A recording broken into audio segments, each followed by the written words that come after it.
These three have opened up now over Strutter and then Ballyfin, who can do no more, and the Winslow boys up on the wide outside from Old Time Chaser, who's now well beaten. Second last flight of hurdles. Vincenzo, an untidy jump, hands a chance to Giza Rockstar, and now switching is Zanderbad, who's come stand side with his run, and he's coming strongly, Zanderbad as well. Final flight, three separated by half a length. Zanderbad landed running though, in front from Giza Rockstar, who is battling back in tenacious style. Vincenzo's now beaten in third place. What a great finish. Giza Rockstar now back in front, having been headed. He's shrugging off the challenge of Zanderbad for a most brave opening race win.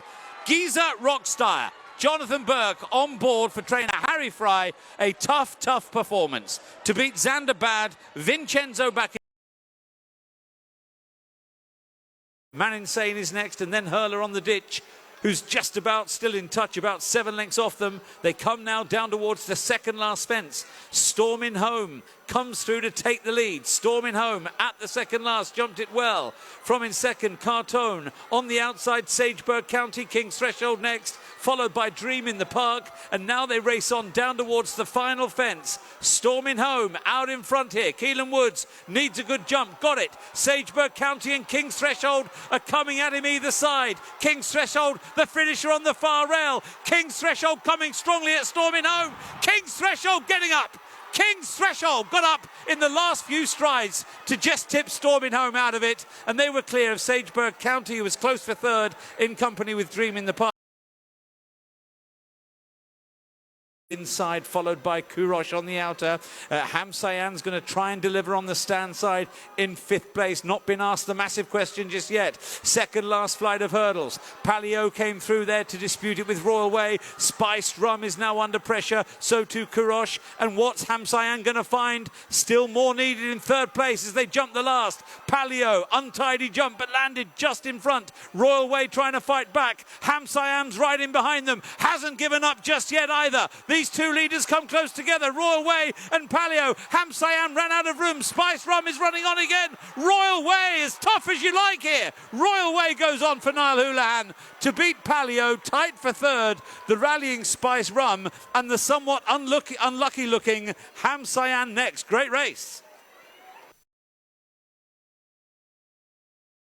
But Martator, the one to catch, very much so, coming down towards the second last. Martator from Fred Arm, who's really driven. Coast Guard stations into third now. Martator was in a little bit tight to that fence there, and Vest for the first time, Charlie Deutsch has to go to work on him. Fred Arm has not been fully shaken off, and Coast Guard station staying on would be the surprise of the race if he could get there. Martator at the last, lovely, fast, accurate jump. Martator maintained a 2.5 length lead over that one from Fred Arm, and Coast Guard station still finish off the race pretty strongly, but a lovely all the way ride from Charlie Deutsch there on Martator. Successful Venetia Williams' yard. Coast Guard station ran on pretty well for second place. Fred Arm next, followed by Walker.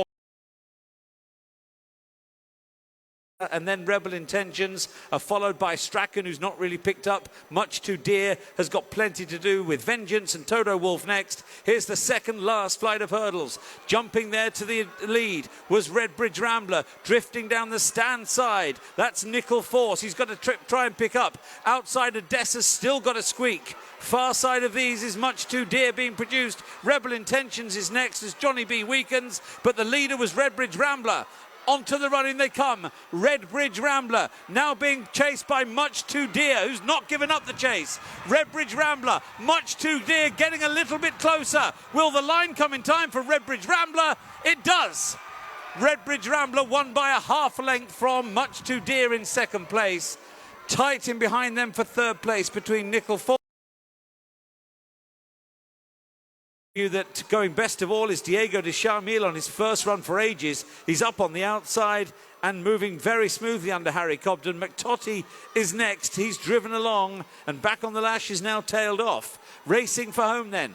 2 fences left to take in the Veterans Handicap Chase. 2 for Gold, the leader. 2 for Gold from Sam Brown. Followed then by Risk and Roll. Larry trying to get there, certainly Red, and Diego de Charmille's effort was soon petering out. 2 for Gold and Sam Brown. They both deserve a medal here. They've come down towards the last and they are still together. What a finish. In third place is Certainly Red. Sam Brown far side. 2 for Gold from Certainly Red. Sam Brown and 2 for Gold. Terrific finish. Sam Brown just getting the better of the argument. Sam Brown wins it from 2 for Gold. Certainly Red, and then a gap to Risk and Roll and Larry.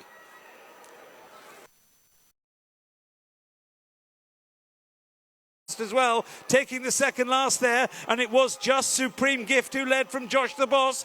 Arkoob needs to go again, and they're clear of It's So Fury and Hurricane Harvey. Down they come towards the final flight of hurdles. Supreme Gift, the leader at the last, was untidy. Hands another half chance to Arkoob. Bryony Frost chasing the prize all the way home. These two are clear now. Supreme Gift and Sam Twiston Davis from Arkoob in second place. Hurricane Harvey staying on in third. It's Supreme Gift who's out in front. Supreme Gift goes on to win the last by 4 or 5 lengths from Arkoob in second. Hurricane Harvey was third, and Josh the Boss was fourth home.